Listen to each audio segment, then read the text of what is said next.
KTO Radio présente À haute voix, la lecture intégrale des œuvres spirituelles majeures. Aujourd'hui, Ben-Hur de Lewis Wallace.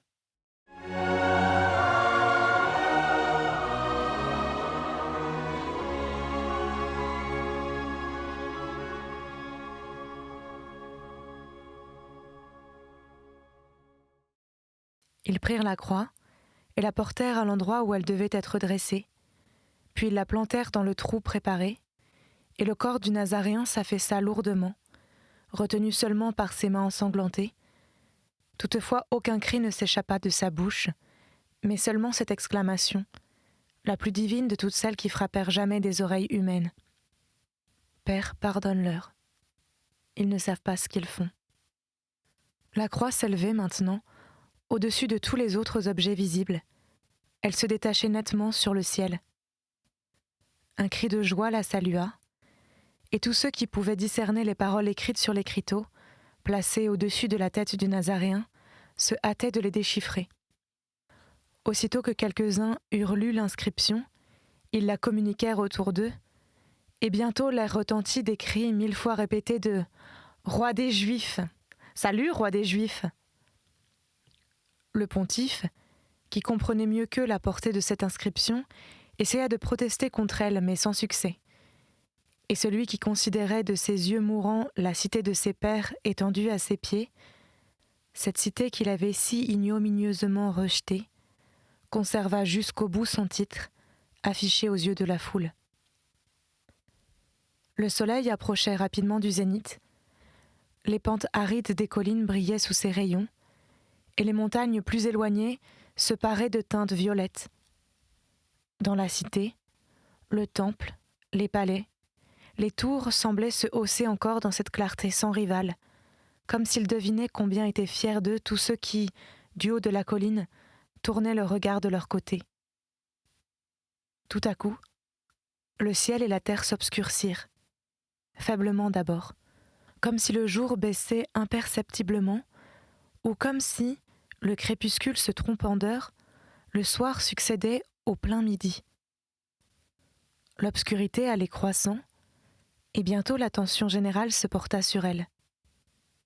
Les cris et les rires cessèrent, et tous ces hommes, doutant encore de leur sens, se regardèrent les uns les autres avec étonnement, après quoi ils jetèrent les yeux sur le soleil, sur les montagnes, qui disparaissaient dans le lointain, sur le ciel et le paysage immédiat qui se couvrait d'ombre, et sur la colline même où la tragédie se passait. Puis ils se regardèrent de nouveau, pâlirent et gardèrent le silence. « Ce n'est qu'un brouillard ou un nuage qui passe, » dit Simonide pour calmer les alarmes d'Esther. « Le ciel va s'éclaircir. » Mais Ben-Hur ne pensait pas de même. « Ce n'est point un brouillard ou un nuage, dit-il. Les esprits qui habitent dans les airs, les saints et les prophètes sont à l'œuvre dans une pensée de miséricorde envers eux-mêmes et envers la nature. Je te le dis, ô Simonide, aussi vrai que Dieu vit, celui qui est pendu là-bas est le Fils de Dieu. » En laissant Simonide dans l'étonnement, il s'approcha de Balthazar, toujours agenouillé à quelques pas de là, puis posa une de ses mains sur l'épaule du vieillard. « Ô sage Égyptien, écoute-moi. Toi seul avais raison. Le Nazaréen est véritablement le Fils de Dieu. » Balthazar l'attira vers lui et lui dit d'une voix faible : « Je l'avais vu petit enfant, dans la crèche où on l'avait déposé. Il n'est pas étonnant que je l'ai reconnu avant toi. Pourquoi donc ai-je vécu assez longtemps pour voir ce jour ? Que ne suis-je mort avec mes frères ? Heureux Melchior, heureux Gaspard. » « Console-toi, dit Ben-Hur. Sans doute qu'eux aussi sont ici maintenant. » L'obscurité s'était changée en de profondes ténèbres, mais cela ne détournait pas de leur occupation ceux qui se trouvaient au sommet de la butte. L'un après l'autre, les deux brigands furent cloués sur leur croix, et celle-ci plantée en terre. Les gardes se retirèrent alors, et le peuple se précipita dans l'espace demeuré libre jusqu'alors, et s'y répandit comme une vague immense.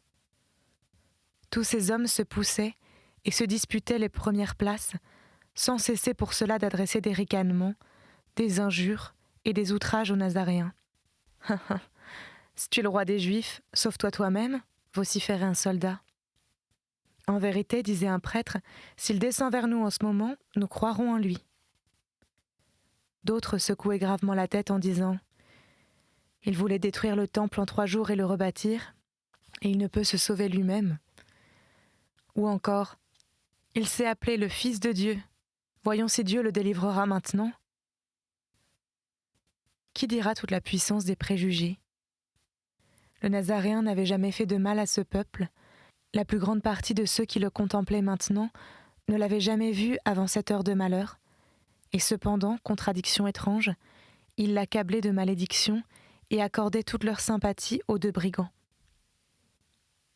Les ténèbres surnaturelles qui descendaient du ciel affectaient Esther, comme elles commençaient d'ailleurs à affecter des milliers de personnes plus fortes et plus braves qu'elle. « Retournons à la maison », répétait-elle d'une voix suppliante. « C'est le signe de la colère de Dieu. Qui sait quelles choses effrayantes vont encore arriver ? J'ai peur, père. » Mais Simonide s'obstinait à ne pas quitter sa place. Il parlait peu, mais l'on voyait bien qu'il était très excité. Ayant observé, à la fin de la première heure, que le sommet du mamelon était un peu moins assiégé, il fit signe à ses compagnons d'avancer, afin de se rapprocher davantage de la croix. Ben-Hur donnait le bras à Balthazar, mais malgré cet appui, l'Égyptien ne montait qu'avec peine. Il ne distinguait le Nazaréen qu'imparfaitement. De l'endroit où ils étaient venus se placer, il leur apparaissait comme une sombre figure suspendue en l'air, mais il pouvait l'entendre, entendre ses soupirs qui prouvaient qu'il possédait une plus grande force d'âme, ou qu'il était plus exténué que ses compagnons de souffrance, car ceux-ci remplissaient l'air de leurs gémissements et de leurs plaintes. La 8e heure passa, ainsi qu'avait passé la 7e. Pour le Nazaréen, ce furent des heures de lente agonie. Il ne parla qu'une fois pendant ce temps. Quelques femmes étaient venues s'agenouiller au pied de sa croix.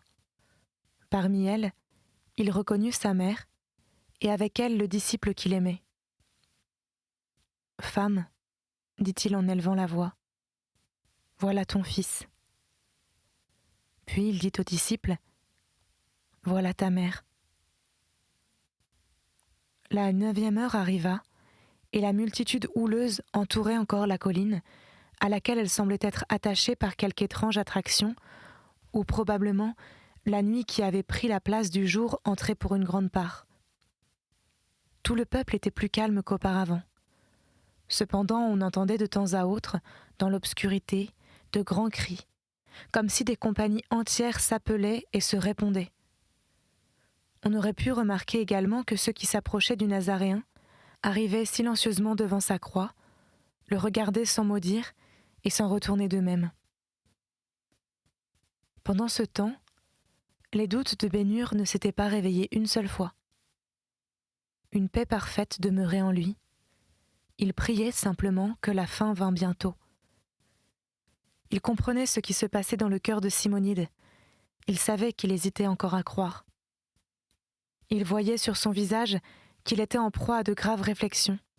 Il remarquait les regards qu'il tournait vers le ciel, comme pour y chercher la cause de l'obscurité, et la sollicitude d'Esther, qui s'efforçait de faire taire ses frayeurs pour lui complaire, ne lui échappait pas davantage.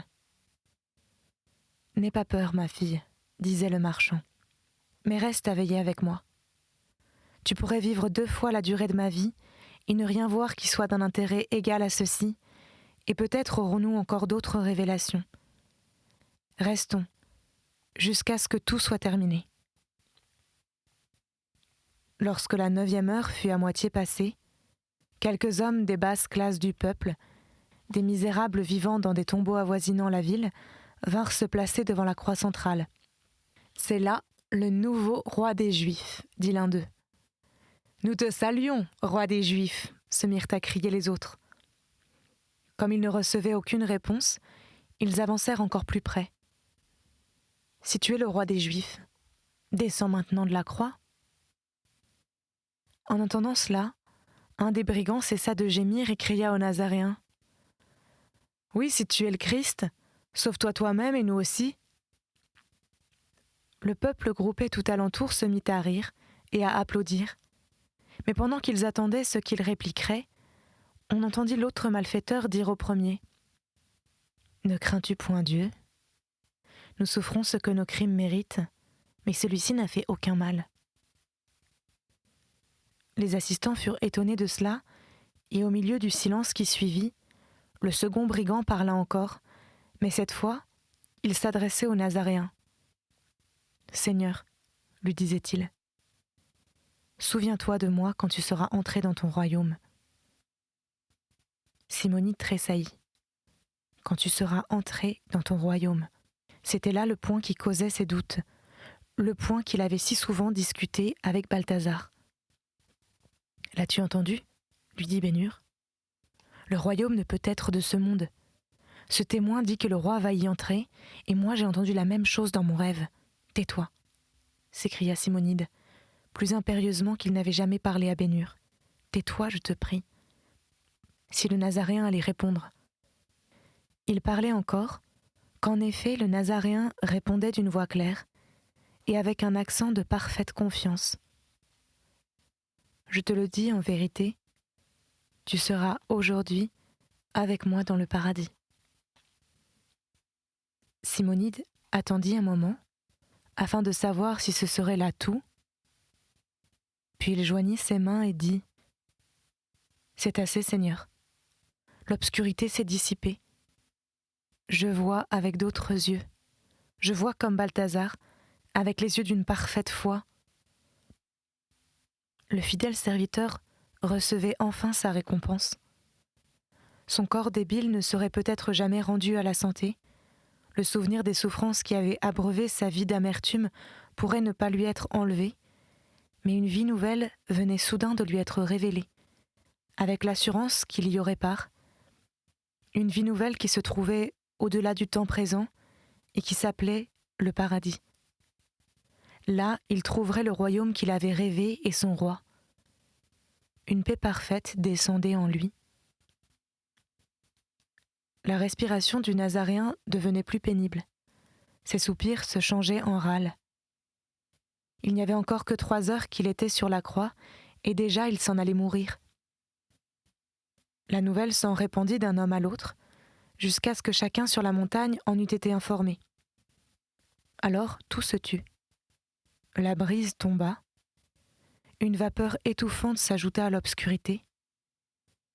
Quelqu'un qui aurait passé près de là, ignorant de ce qui se passait, n'aurait jamais pensé, tant le silence était profond, qu'il se trouvait sous le lugubre linceul qui semblait envelopper la terre en cet endroit, 3 millions de créatures humaines attendant, palpitantes d'émotion, ce que l'instant d'après leur apporterait. Alors retentit dans l'obscurité un cri qui passa au-dessus des têtes de ceux qui se trouvaient à portée de l'entendre, un cri de désespoir, sinon de reproche. « Mon Dieu, pourquoi m'as-tu abandonné ?» Cette voix fit tressaillir tous ceux qui l'ouïrent. L'un d'eux en fut même irrésistiblement touché. Les soldats avaient apporté avec eux un vaisseau plein d'eau et de vin, et l'avaient déposé non loin de Bénur. Ils pouvaient, avec une éponge trempée dans ce breuvage et attachée au bout d'un bâton, humecter, selon leur bon plaisir, les lèvres des suppliciés. Bénur songea à l'eau qu'il avait bue auprès du puits de Nazareth. Une impulsion soudaine lui fit saisir l'éponge, et après l'avoir plongée dans le vaisseau, il courut vers la croix. « Laisse-le !» lui criait-on avec colère sur son passage. « Laisse-le !» Mais il ne les écoutait pas, et s'étant avancé, il plaça l'éponge devant la bouche du Nazaréen. Trop tard. Trop tard. Sur le visage, que Bénur voyait distinctement, maintenant tout souillé de sang et de poussière, passa tout à coup une soudaine lueur. Les yeux s'ouvrirent tout grands et se fixèrent sur quelqu'un qu'eux seuls découvraient dans le ciel lointain, et l'exclamation que poussa la sainte victime exprimait un sentiment de joie, de soulagement et même de triomphe. tout est accompli. Ainsi un héros qui meurt en accomplissant une action d'éclat célèbre son succès par une dernière clameur. Les yeux allaient, s'éteignant lentement. Sa tête couronnée retomba sur sa poitrine, que quelques hoquets soulevaient toujours. Ben-Hur croyait la lutte terminée, mais l'âme expirante se ranima encore assez pour que ceux qui l'entouraient puissent entendre ses dernières paroles, prononcées tout bas, comme si elles s'adressaient à une personne placée à ses côtés. « Père, je remets mon esprit entre tes mains. » Un tremblement secoua ce corps torturé, un cri d'angoisse s'échappa de ses lèvres. Sa mission et sa vie terrestre étaient terminées. Son cœur, ce cœur plein d'amour, venait de se briser, et c'était de cela que cet homme mourait. Ben-Hur retourna auprès de ses amis en disant simplement « C'est fini, il est mort ». Dans un espace de temps incroyablement court, toute la multitude fut informée de cet événement. Personne n'en parlait à haute voix. C'était dans un murmure que l'on répétait tout autour de la colline « Il est mort, il est mort ». Ils avaient obtenu ce qu'ils désiraient. Le Nazaréen était mort, et cependant ils fixaient les uns sur les autres des regards épouvantés. Son sang était sur eux. Et pendant qu'ils se regardaient ainsi, le sol se mit à trembler. Chaque homme se cramponnait à son voisin pour ne pas tomber. Dans l'espace d'une seconde, l'obscurité se dissipa, le soleil reparut, et chacun put voir les croix vaciller au sommet de la montagne. Mais tous les assistants ne faisaient attention qu'à celle du milieu. Il leur semblait qu'elle dominait les autres et qu'elle élevait et secouait son fardeau bien haut dans le ciel.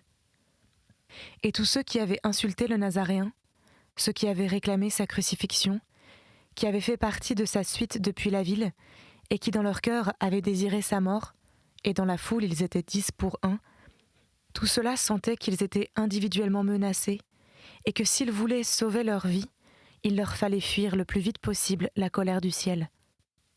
Ils se mirent aussitôt à courir, à cheval, sur des chameaux, sur des chars, à pied. Ils s'en allaient à toute vitesse, affolés, éperdus. Mais le tremblement de terre, comme s'ils prenaient fait et cause pour l'innocent qu'ils avaient crucifié, les poursuivait, les renversait, les jetait les uns sur les autres avec un horrible bruit souterrain qui augmentait leur effroi. Ils se frappaient la poitrine, et tous étaient comme rendant l'âme de frayeur. Son sang était sur eux. Habitants du pays ou étrangers, prêtres ou laïcs, mendiants, sadducéens et pharisiens, tous furent atteints dans le même bouleversement. S'ils invoquaient l'Éternel, la terre répondait pour lui en les secouant de nouveau. Comme si le grand prêtre n'avait pas été meilleur que ses frères coupables, lui aussi fut jeté sur le sol et traîné dans la poussière qui remplit bientôt les franges de sa robe, ses clochettes d'or, et jusqu'à sa bouche elle-même. Lui et son peuple étaient égaux, du moins en cela que le sang du Nazaréen était sur eux tous. Au moment où le soleil, perçant l'obscurité, venait éclairer la scène de la crucifixion, il ne se trouvait plus dans son voisinage immédiat que la mère du Nazaréen, le disciple qu'il aimait, les femmes de Galilée, le centurion et ses soldats, ainsi que Ben-Hur et ses compagnons. Mais il ne s'était pas aperçu de la fuite de la foule qui abandonnait la colline. Le soin de leur propre sécurité les absorbait trop pour qu'ils fussent attentifs à autre chose. « Assieds-toi ici », dit Ben-Hur à Esther, en lui désignant une place auprès de son père. « Maintenant ferme tes yeux et confie-toi en Dieu et en ce juste, si odieusement mis à mort. »« Mon fils, dit Simonide, d'une voix qui exprimait un respect profond. Dorénavant, ne parlons plus de lui autrement qu'en l'appelant le Christ. »« Ainsi soit-il, répondit Ben-Hur. Une nouvelle secousse du tremblement de terre se fit sentir. Les clameurs des brigands, dont les croix oscillaient violemment, étaient terribles à entendre. Bien qu'il pût à peine se tenir debout, Ben-Hur s'aperçut que Balthazar était étendu à terre, sans mouvement. Il courut à lui et l'appela, mais en vain. Le vieillard était mort. Alors Ben-Hur se rappela qu'il avait entendu un cri qui semblait répondre à celui que le Nazaréen avait poussé en rendant le dernier soupir, et dès lors, il demeura convaincu que l'âme de l'Égyptien avait franchi, en même temps que celle de son maître, le seuil du paradis. Cette distinction suprême n'était-elle pas celle qu'eût désiré celui qui avait si fidèlement pratiqué, durant le cours de sa longue vie, ces 3 vertus fondamentales, la foi, l'espérance et la charité? Les serviteurs de Balthazar avaient abandonné leur maître, mais lorsque tout fut fini, les 2 Galiléens reportèrent le vieillard à la ville, dans sa litière. C'était un mélancolique cortège que celui qui pénétra dans le palais des Hurs, par la porte du sud, au coucher du soleil, en ce jour mémorable. À la même heure, on descendait de la croix le corps du Christ. La dépouille mortelle de Balthazar fut portée dans la grande salle du palais. Tous les serviteurs de la maison accoururent en pleurant, car il possédait l'amour de tous ceux qui s'étaient trouvés en contact avec lui. Mais lorsqu'ils virent son visage et son sourire, ils séchèrent leurs larmes et s'écrièrent « Tout est bien. Il est plus heureux ce soir qu'il ne l'était ce matin en s'en allant. » 9 jours après leur guérison, la loi étant accomplie, et Balthazar ayant été enseveli, Ben-Hur ramena chez lui sa mère et Tirza, et depuis ce jour, dans cette maison, les 2 noms les plus sacrés que puissent prononcer des lèvres humaines furent toujours réunis dans une même pensée d'adoration, Dieu le Père et Christ le Fils.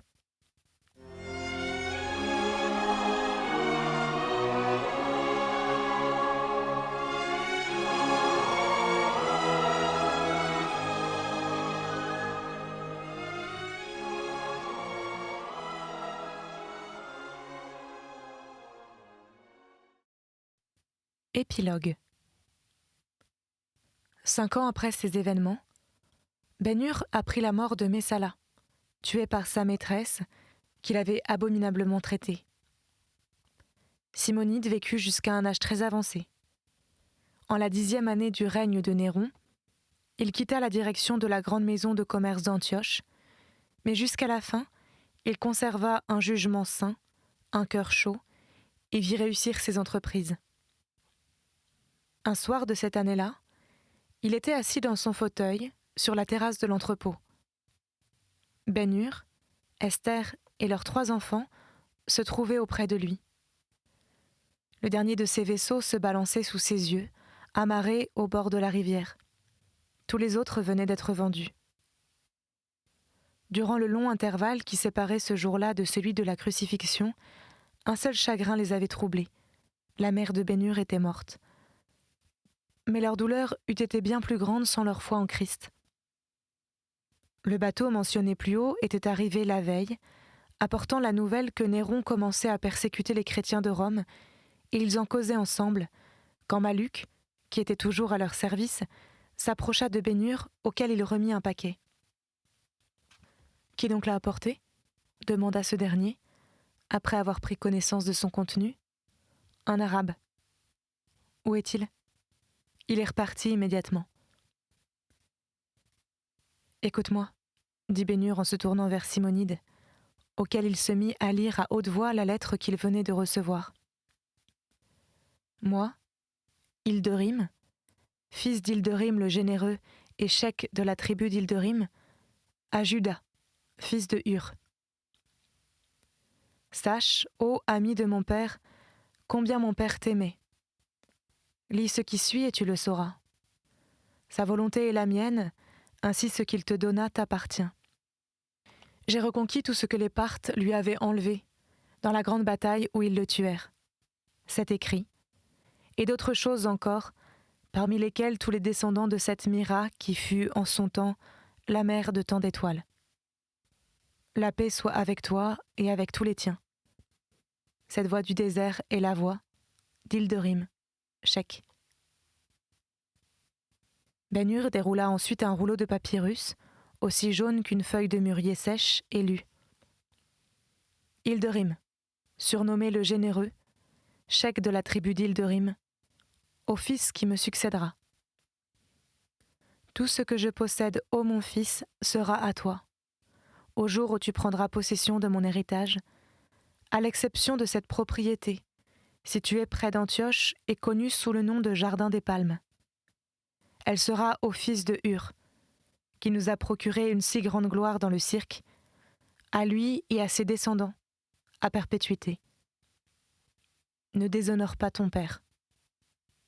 Hilderim le généreux, chèque. Qu'en penses-tu ?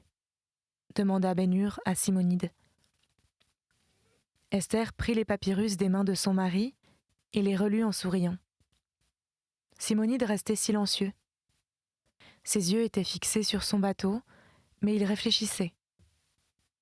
« Fils de Hur, dit-il enfin d'un ton grave, le Seigneur a été bon pour toi en ces dernières années, et tu as de quoi lui être reconnaissant. N'est-ce pas le moment de décider définitivement quel emploi tu dois faire de la grande fortune qui se trouve entre tes mains et qui vient encore de s'agrandir ? Je l'ai fait il y a longtemps. Cette fortune doit être consacrée au service de Dieu, non en partie Simonide, mais tout entière. La question pour moi est de savoir de quelle manière je pourrais l'employer le plus utilement à l'avancement de son règne, et c'est là ce que je voudrais que tu m'apprennes. Je suis témoin, lui répondit Simonide, que tu as déjà donné de grandes sommes à l'église d'Antioche. Mais voici qu'en même temps que le don du généreux chèque, t'arrive la nouvelle de la persécution qui sévit contre les frères de Rome. C'est un nouveau champ de travail qui s'ouvre devant toi. Il ne faut pas que la lumière s'éteigne dans la capitale. Comment pourrais-je la maintenir allumée ? Je vais te le dire. Les Romains et Néron lui-même tiennent 2 choses pour sacrées. Ce sont les cendres des morts et tous les lieux de sépulture. Puisque tu ne pourrais bâtir des temples pour y adorer Dieu, sur le sol de la terre, construis-les au-dessous. Et pour les garantir de la profanation, transporte-y les corps de tous ceux qui mourront dans la foi. Ben-Hur se leva vivement. « C'est une grande idée, s'écria-t-il. Je veux la mettre immédiatement à exécution. Le temps où nous vivons ne permet pas les lenteurs. Le bateau qui apporte la nouvelle des souffrances de nos frères m'emmènera à Rome dès demain. » Il se tourna vers Malluc et ajouta : « Fais préparer le navire, Malluc, et tiens-toi prêt à m'accompagner. »« C'est bien, » dit Simonide. « Et toi, Esther, que dis-tu » demanda Ben-Hur. Elle posa une de ses mains sur son bras et lui répondit : « C'est ainsi que tu serviras le mieux le Christ. Ô mon époux, au lieu que je te sois un empêchement, laisse-moi aller avec toi et t'aider dans tes travaux. » Tous ceux qui ont été à Rome et qui ont visité les catacombes de Saint-Calixte, plus anciennes que celles de Saint-Sébastien, ont vu ce qu'est devenue la fortune de Ben-Hur. C'est de cette vaste tombe que le christianisme est sorti pour supplanter les Césars. C'était À Haute Voix, une émission de KTO Radio. Aujourd'hui, Ben-Hur de Lewis Wallace. Lecture, Marie Rambaud. Captation et réalisation, Aymeric Plouinec et Thibaut Dagalier. Une émission disponible en podcast sur ktoradio.com et sur l'application KTO Radio.